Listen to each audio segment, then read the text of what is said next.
সবাইকে। এখন আছি শিলিগুড়িতে, শিলিগুড়ি জংশন। কিছুক্ষণ আগে নেমে পরোটার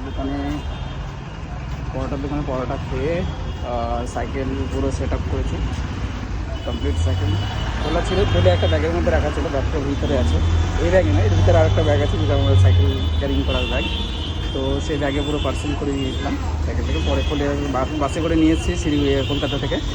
তো নেমে পুরো সাইকেল রেডি করে এখন শিলিগুড়ি থেকে কার্সিংয়ের উদ্দেশ্যে রওনা। তো যাবো এখন